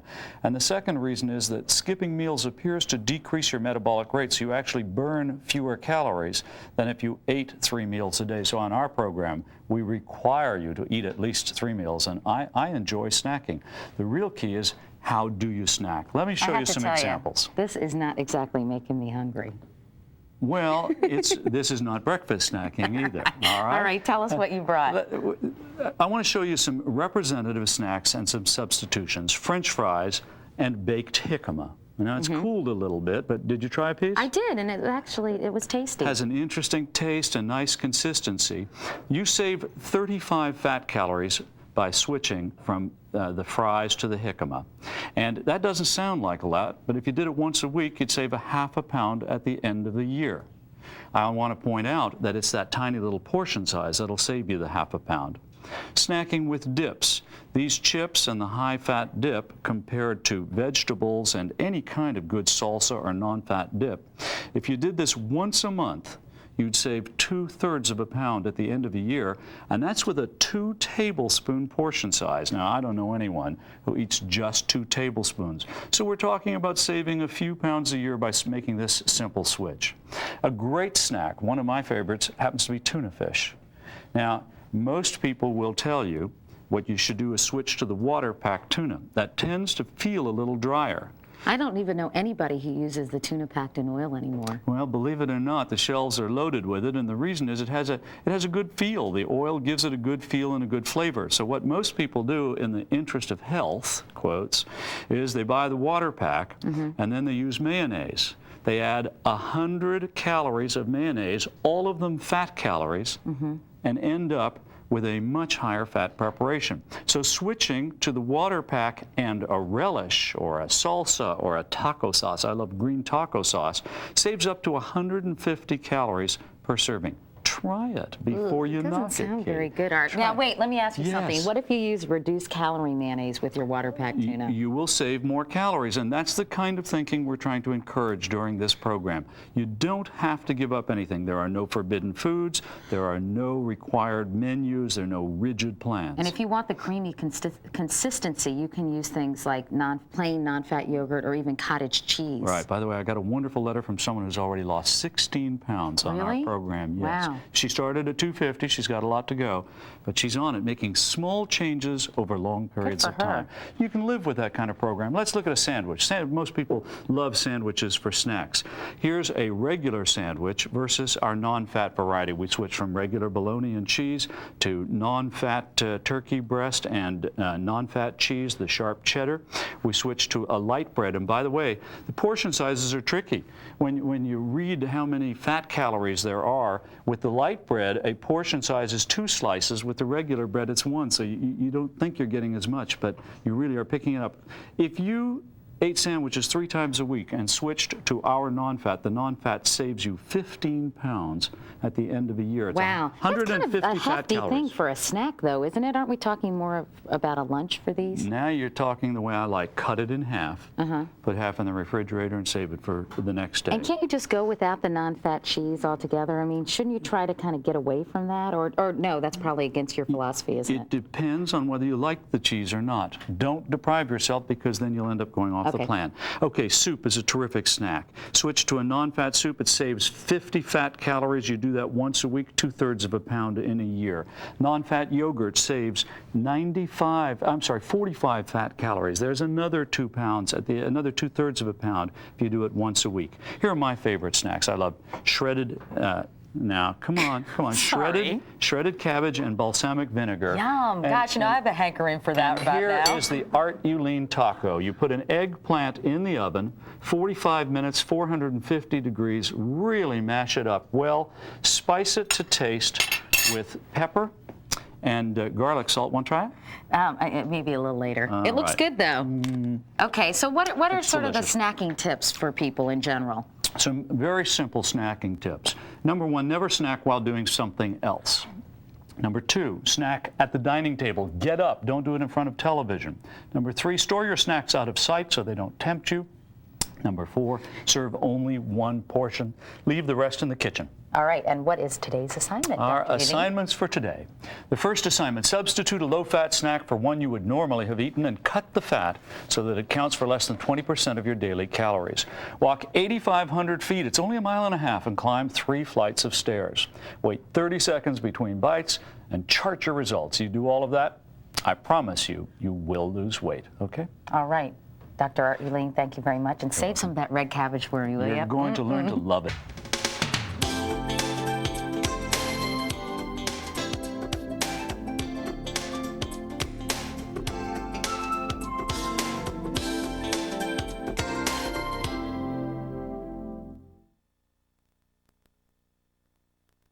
This morning on Take It Off Today, our subject is alcohol. This can be a real problem area for someone trying to lose weight. Dr. Art Ulene is here to explain why and what you can do about it. Hi, Art. Good morning. You can live with alcohol. Good morning, Katie.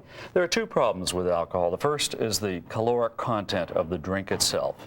And the second is the effect that the alcohol has on your inhibitions, on your control over food. You can have a couple of drinks and then go home and eat a box of Krispy Kreme donuts, for example. Or, for example, as I did last night, eat the cheesecake for dessert. The devil made me do it. Did you hear that, ladies and gentlemen? Art Ulene fell off the wagon. Not a problem. So don't get discouraged if you do guilt, too. no guilt. You just go right back on the program. I'm right back on. No guilt.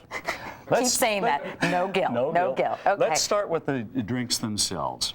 A beer, a regular beer, about 140 calories. Doesn't sound like much, but when you drink a beer a day, you're talking 15 pounds at the end of the year. Wow. When they talk about beer bellies, you know, the men and women who have 2, 3 drinks a day. We're talking massive amounts. Now, you do pick up something when you switch to a light beer, but even the light beer, which has that healthy sound, is 11 pounds at the end of the year with just 1 can. So what does that mean? Cut out beer altogether, or have it every other day, or what? Well, have it thoughtfully. If you're going to have a beer, do it when you're really going to take time to enjoy it. Don't just guzzle it because it's there or because you have the habit pattern. Okay. Wines, by the way, are interesting. Some people use wine as a health drink. It is lower in calories. Glass of wine, average glass, about 90 calories.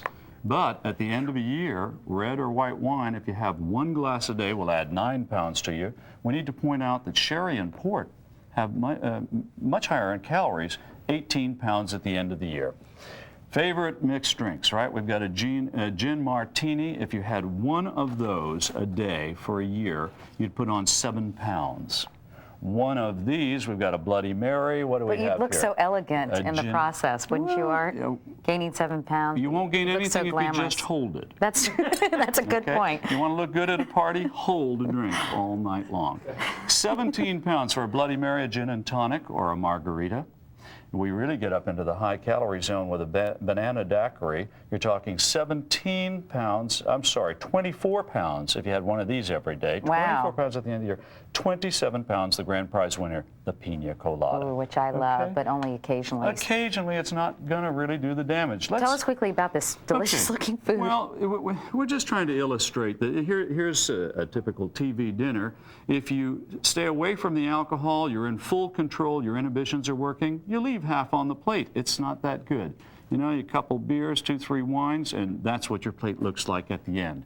Really important to talk about these things because the nuts, the snacks go along with the drinks. Peanuts, all right? This is what they talk about as a serving size. I mean, that's just 1 quick handful. Right. And you're talking 160 calories just in that little snack. If you had just 1 of those handfuls a year, you'd be putting on probably 14 pounds, 15 pounds by the end of the year. 19 cashews is their serving size. I don't know anyone who can eat just 19 cashews.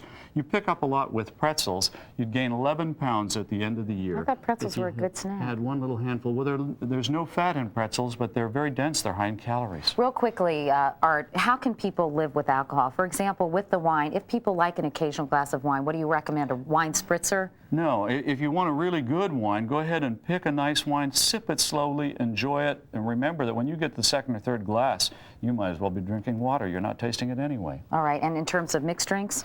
Mixed drinks, the key thing is set yourself away from the snacks. If you're going to a party or a bar, eat beforehand. Eat a healthy food beforehand so you're not so hungry that you're just pouring that stuff. Maybe have half a jigger full instead of a whole jigger, right? That will help. All right. What are today's assignments? Well, we've got some great assignments for you. You're going to enjoy this. First one is to cut your fat to less than 20% of your total calories. Next one, walk 9,000 feet. It's not so bad. Break it up. Climb 3 flights of stairs. Remember, you can do it in segments or all at once. Either way, you're going to burn the same number of calories. Wait 30 seconds between your bites. By now, this should begin to feel a little easier to do. And chart all of your results and completing your assignments. You do all of this, I promise you, you will lose weight.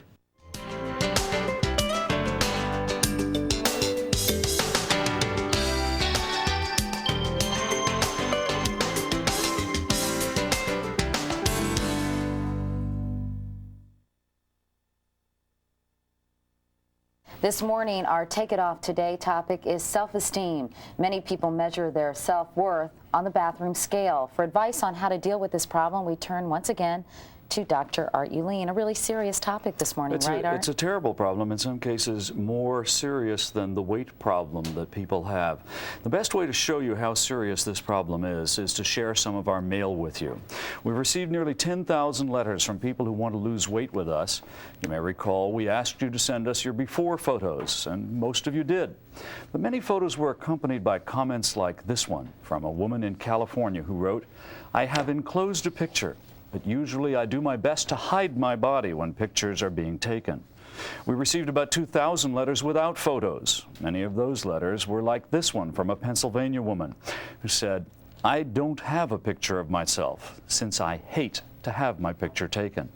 Or this letter from an Oregon woman who said, "I'm desperate for help. I won't look at myself in a mirror and my self-esteem is gone." These people are using scales to measure not only their weight, but their self-worth. They lose a pound or two and they feel good about themselves. They gain a pound or two and they feel worthless. For these people and for all of you out there who share those feelings, I have the following advice. Stop measuring your self-worth on a scale. You are not your weight on a scale. If you find it impossible to separate your feelings of self-worth from the reading on your scale, then you should stop weighing yourself. If necessary, throw the darn scale away and concentrate on your true qualities, which no scale can measure. Katie? That's all good advice, and yet at the same time, we're trying to help people lose weight. So how can they kind of keep the proper balance or keep the right perspective in trying to lose weight and improve their physical image, yet concentrate on their real internal qualities? Well, we're going to focus on that a lot during the next week, but one of the things that I hope everyone has noticed is that we've been talking about this as a fitness program, not just a weight loss program. And we've been talking about making changes that one can live with for a lifetime. We're now entering that phase of the program where it's important to recognize some of the underlying issues that cause us to go back. It's also important to remember that the science now shows that obesity, being overweight, is not the result of a human failing. This is not a willful disorder. This is a problem caused by a weight regulating system that's gone awry. In fact, there's a vicious cycle, too, that goes on here with self-esteem and weight, isn't there? Yes. Art, you feel bad about yourselves, you eat to sort of fill up the anger, and then you're heavier, and it just goes on and on and on. I mean, they're very closely connected, aren't they? Dangerously connected, and we've got to try to break up the cycle. Another part of that vicious cycle is that we go on terrible diets. People go on serious deprivation diets to lose the weight. They crash the weight off, and of course we know what happens when you do that. They put it right back on. It is time to lose this dieting mentality. It is time to forget the weight on the scale now and to concentrate on the more serious qualities. All the letters you wrote were from women. Oh boy. This appears to be much more a woman's problem than a man. Some of the saddest letters came from women whose weight problem has pushed them from low levels of self-esteem to high levels of self-hate. For example, this one from a woman in California who said, I want to be self-accepting, love myself as I am, but I hate fat. I hate being fat. I hate myself for being fat. I'm uncomfortable in the world and less successful, less loved, on and on, because I am fat. And a woman wrote from Utah, it's like a choke chain around my neck, keeping me from feeling happiness and joy. It controls how I interact with people, how I dress, my social life, and most of all, my mental health. I need to feel happy again, and as long as I look like this, it's impossible for me to feel good about myself. A woman in Tennessee sent me this admittedly satirical drawing depicting how she feels about herself. She wrote, I would just like to feel good about myself as a person again. My advice is, forget your weight on the scale, concentrate on the inner qualities. You could start feeling good today. How do you deal with all the external pressures that society puts on women in particular to be, you know, tall and willowy and thin and really underweight in some cases? Fight back, reject them, find friends who share your feelings. When someone says, you'd be such a pretty woman if you lost weight, it's time to shout back, damn it, I am a pretty woman and it has nothing to do with my weight. When do you get professional help? I mean, some of these letters are so heartbreaking. Should they be seeking professional help? Absolutely. When it begins to interfere, when it turns into self-hate, it is time to seek help with a psychiatrist or a psychologist. And I would like to point out, not one of those pseudo-counselors in the commercial weight loss clinics. These people do not have the background, the scientific background necessary to deal with this problem. You advised earlier to throw away your scale, but isn't that an important way of measuring your success, and can't that help with the self-esteem? For some people, the scale can be their best friend, particularly not when you're trying to lose weight, but during the maintenance problem, when you can detect small fluctuations and get back on your plan before you get in trouble. But if you're one of those people who's weighing every day, if the scale is crushing your feelings, changing the way you feel, throw the damn thing out. That's not helping you at all. It's putting you back into that cycle of self-hate. Yeah, if that ruins your whole day, get rid of it. That's right. What are today's assignments, Art? Well, we've got a few good ones. First assignment, reward yourself, but not with food. You are a worthwhile person and you need to cheer your successes. Pick something you're proud of today and reward yourself with a new book, bubble bath, a phone call to a friend, whatever you'd enjoy. Cut fat to less than 20% of your total calories. Walk 9,500 feet today. It's okay, you can break it up. Climb 3 flights of stairs, do them one at a time. And this weekend, add 500 feet each day to your weekend walks. And finally, chart your results. You will get fit, and you probably may lose weight in the process.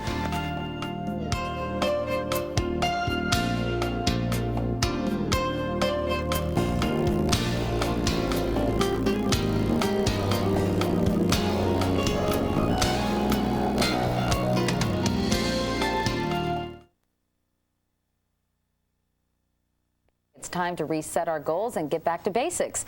Dr. Art Ulene is here with some advice you may find shocking. Shocking? Well, surprising for some people at least, yes. Some of you may be shocked by what I'm about to say. I want you all to stop trying to lose weight. What I want you to do instead is to start living a healthy lifestyle. If you do that, the weight loss will happen all by itself.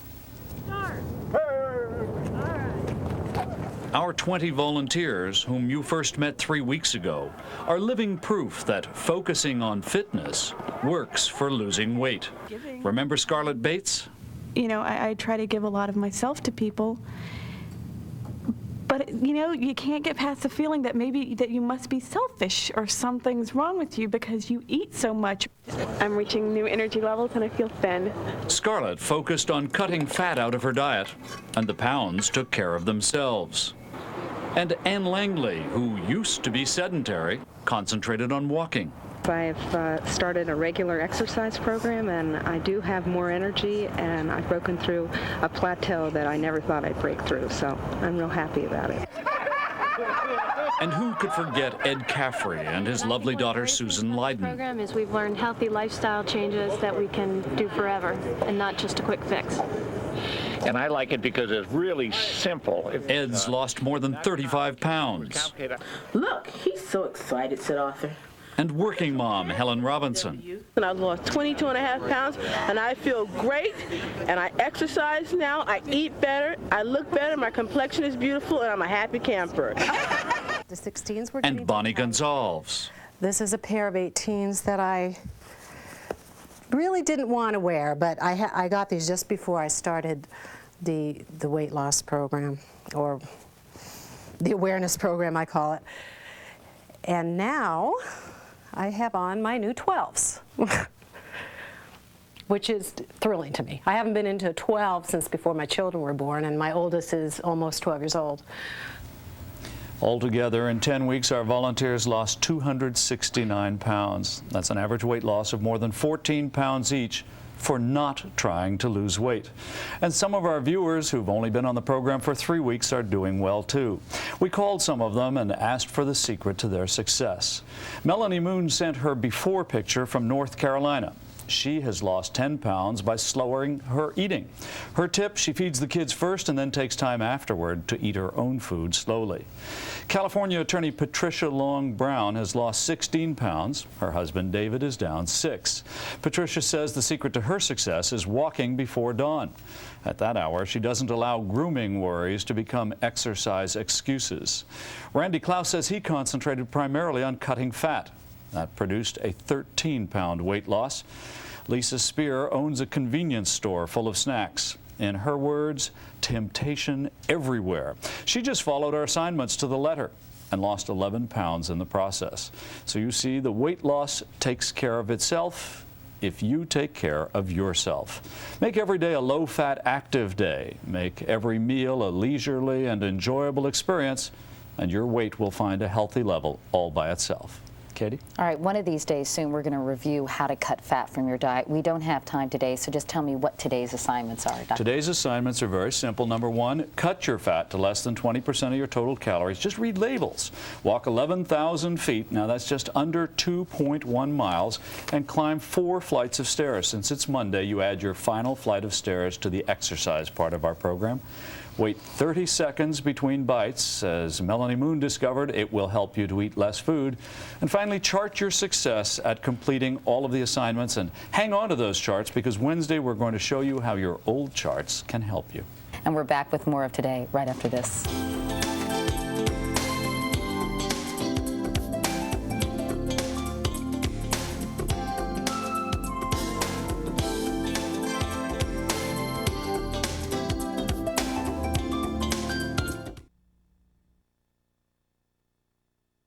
Okay, as we head into the home stretch of our month-long Take It Off Today fitness series, it's time to revisit a subject that many of us would rather avoid, frankly. It's exercise. It's a word that has brought a smile to the face of Dr. Art Ulene. Art, how you doing? I'm fine, but I wasn't always smiling when you said that word.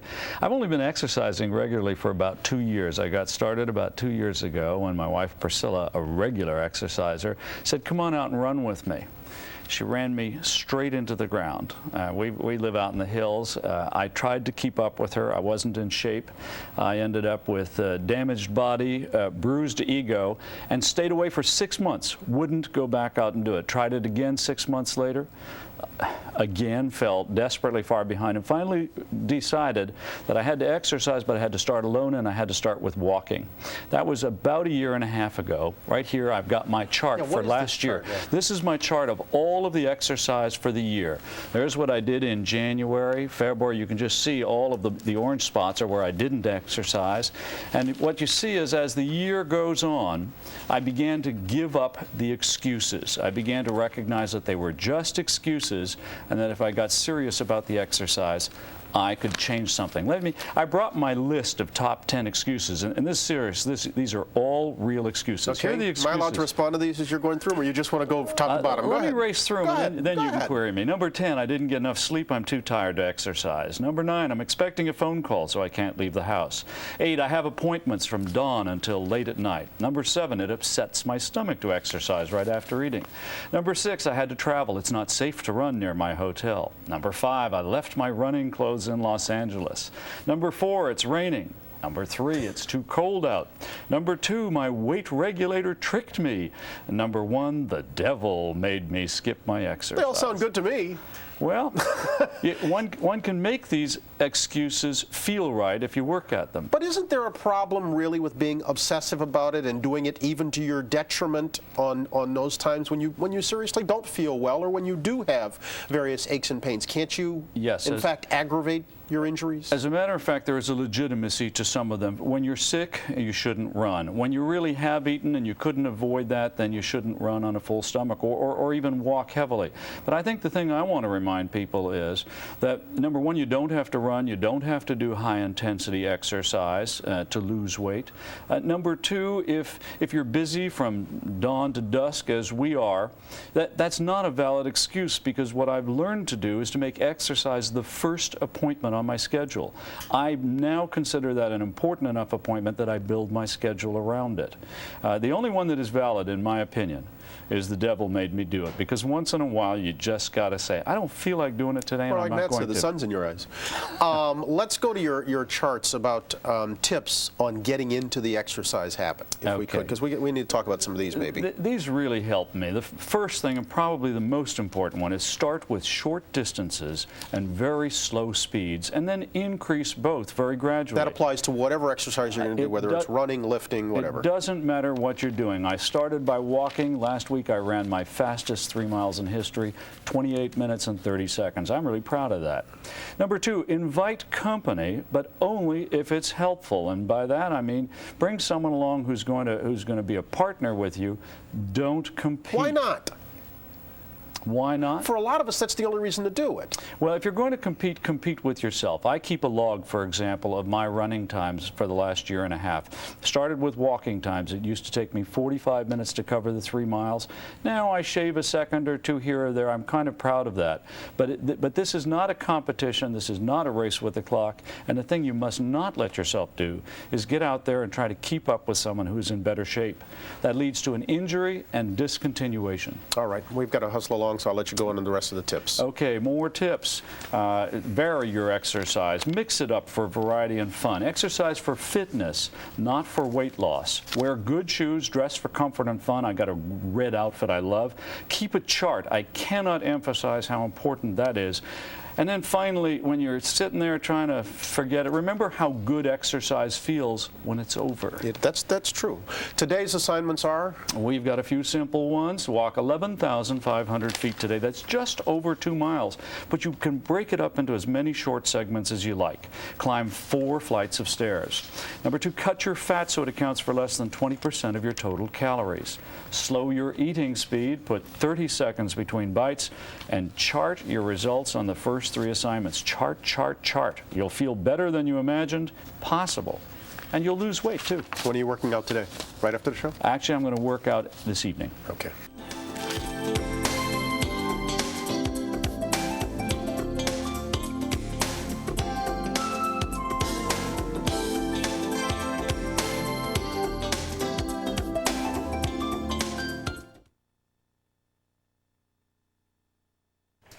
This morning on Take It Off Today, Dr. Ulene is going to share a medical secret, how you can learn to diagnose your own weight loss problem areas. Hi, Art. Good morning. Good morning, Katie. There are some times when self-diagnosis is really important. Most people assume that weighing themselves is all the monitoring they need to do. But you must do more if you want to know which parts of your program are working for you and which areas you need to improve. So at lunch I can go do laps. I was thinking last night that if we're supposed to end up at 3 miles and my walking pace in the test was 15 minutes, that's more time than I have. I may have to turn around and run it. The Dow family, like each of our 20 volunteers, keeps daily charts of which assignments they complete and which they don't fully accomplish. A completed circle means you totally fulfilled the assignment. A half-darkened circle indicates room for improvement. But charting is not just about finding your problem areas. It's just as useful for highlighting your strengths. As you review your charts, look for areas where you have done really well. Then use the same strategies that are working on those days to make the rest of your schedule fall right into line.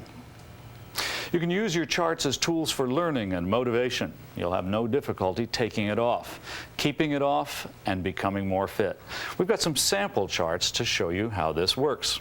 Katie, these are hypothetical charts, but they're based on the same kinds of things, same kinds of charts that our volunteers used. We call this one Weekend Woes.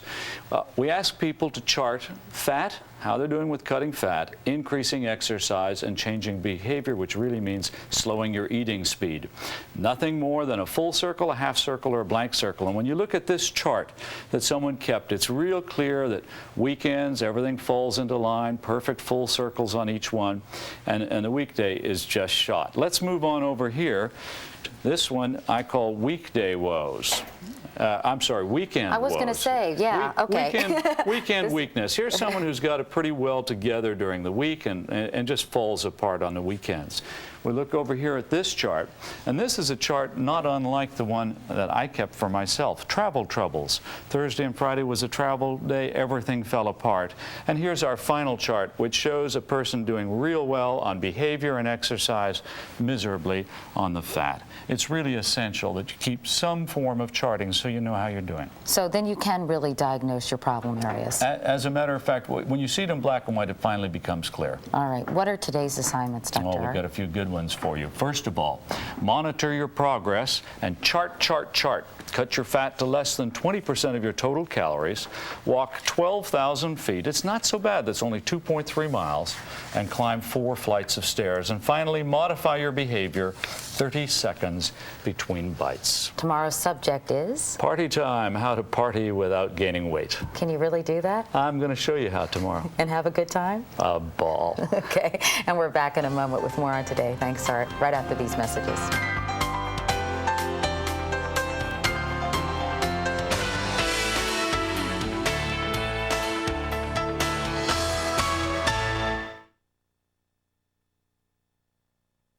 This morning on Take It Off Today, we're talking party.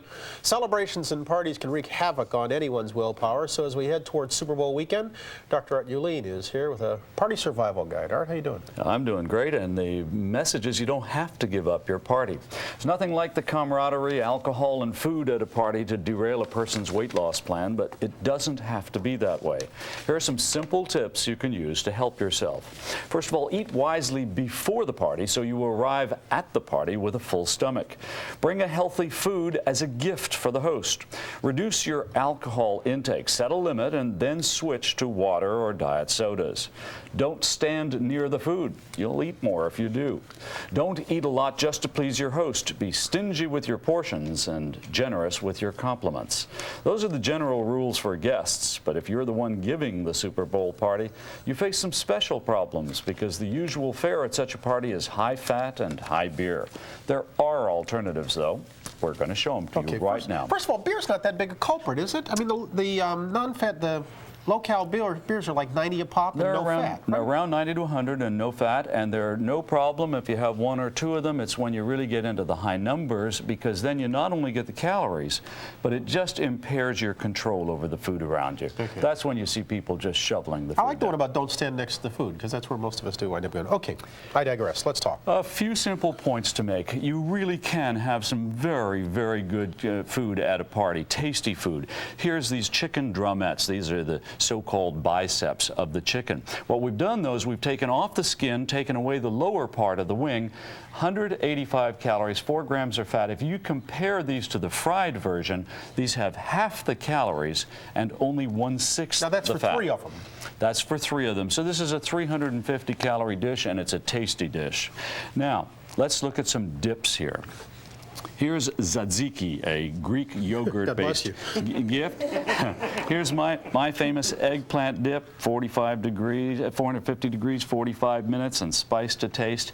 And here's the typical sour cream and chip dip. The point I want to make is that all 3 of these bowls are calorically equivalent. You can eat everything on this platter, and you've consumed the same number of calories in that. And less fat? Oh, much less fat. And the importance of the fat is that if you're going to eat more calories than you're going to burn in a day, and they are fat calories, they're going straight to your fat stores. If your excess calories are carbohydrate calories, your body has much more difficulty storing them. So as the fat. headline is, remember, it's fat that makes you fat. It's fat that makes you fat, Okay. yes. Right. Now, the point that I was going to make down here, we've got some air-popped popcorn, and this is a wonderful snack for a party, 200 calories a serving, only 4 grams of fat.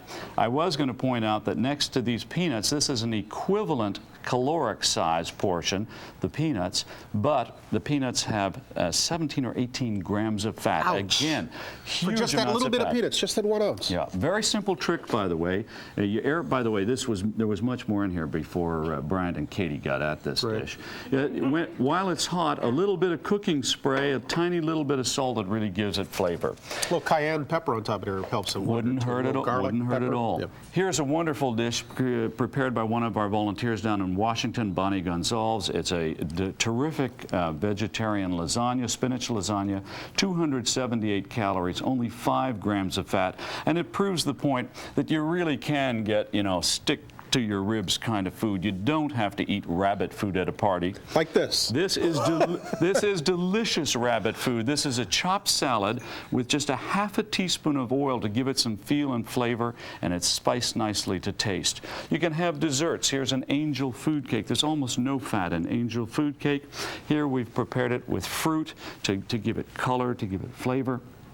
You really can have a party with all of the appearance and all of the fun and flavor of it. And I like what you said about the fruit, too, which is put out a bowl of fruit and people can munch at it at their leisure. And leave it everywhere. Leave it close to where people are. That way they can fill up on the fruit and they can then taste the really good foods. And you can eat as much fruit as you want all day long. No limits on fruit and no limits. We consider these to be free on our program. No limits on vegetables either. No limits on vegetables. Vegetables do have some calories, but to get yourself into trouble, and they don't have so little fat, to get yourself into trouble, you just have to eat huge amounts. Okay. A quick message about the beverages, and that is you can save some calories by going to light versions of the beer. 100 calories instead of 150. Here's a little trick I just want to point out to people. Tonic water, 90 calories and 8 ounces. Most people think that this is free of calories. Use seltzer instead, right? Yes. Okay. Take us through today's assignments, Art. Today's assignments, number 1, cut fat. Prepare a party dish in a low-fat way, and overall, cut your fat to less than 20% of your total calories for the day. Walk 12,500 feet, or its equivalent. That's almost 2.4 miles, and climb 4 flights. By the way, you do want to come down afterward. Allow 30 seconds between bites and chart your ability to complete those assignments. You do all of that, and you will lose weight. All right, Art. Thanks so very much. Enjoy your Super Bowl party. Thank you. Who are you picking? No picks. No favorites. We're back in just a moment. 1/4 past the hour. We're back after this.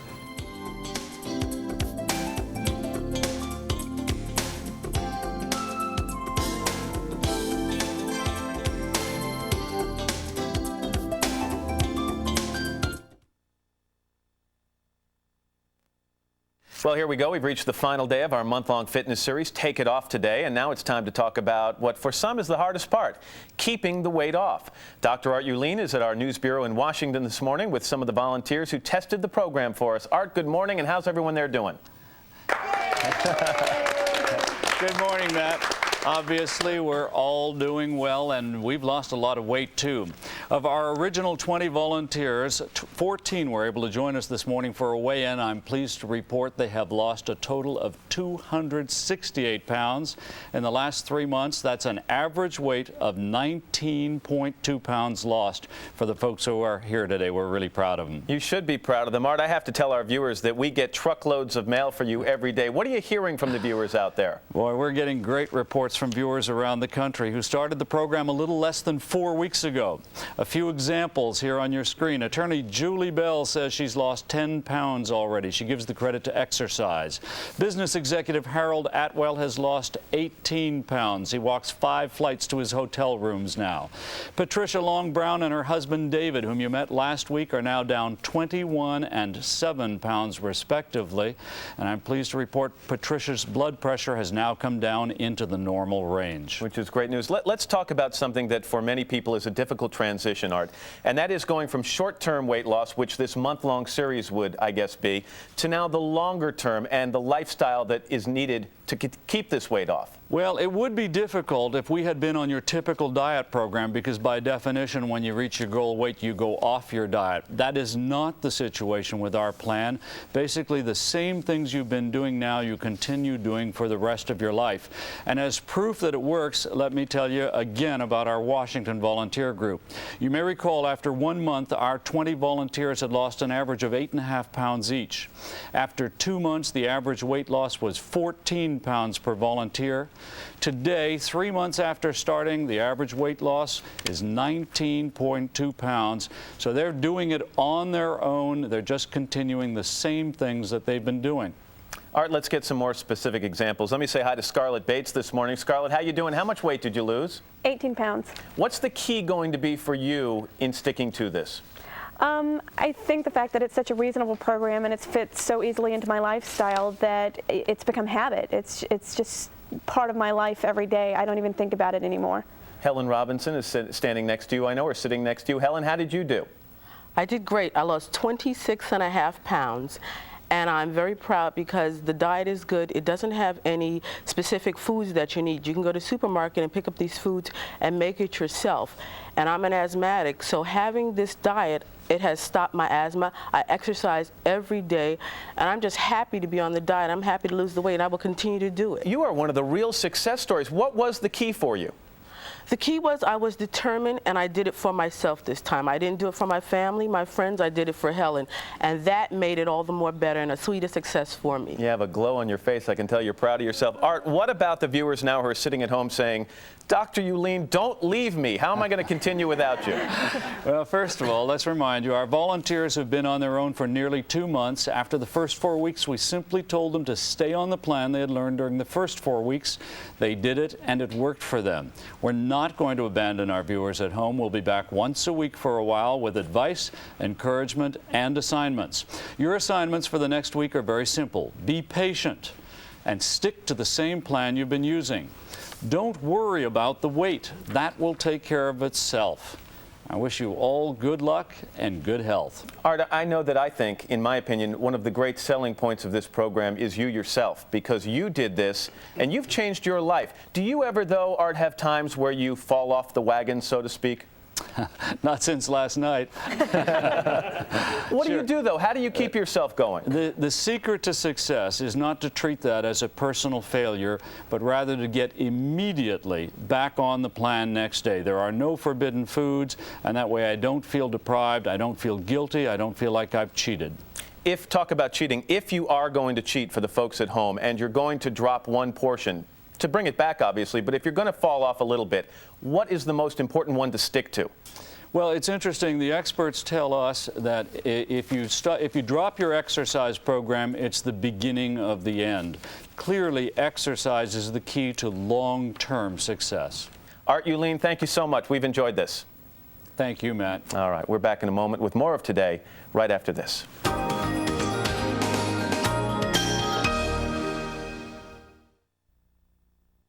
If you were following a typical diet plan, you'd be at the end of it now, and chances are you'd soon be gaining back the weight you lost. But our plan has no end, and that's important because obesity tends to be a lifelong problem. You now have all of the tools you need to keep that weight off for the rest of your life. Whether you still have more weight to lose or you just need to keep off what you've already lost, I urge you to recommit yourself to the key principles of our program. Make a plan and stick to it. Be patient with yourself. Pay close attention to your eating habits. Cut the fat out of your diet, but keep taste and variety in. Make exercise a regular part of every day. Chart your accomplishments every day. If you have a lapse, get back on your plan immediately. Ask for support from family and friends when you need it. And finally, believe in yourself and take care of yourself. You do that and everything else will fall into place. I wish you good health always.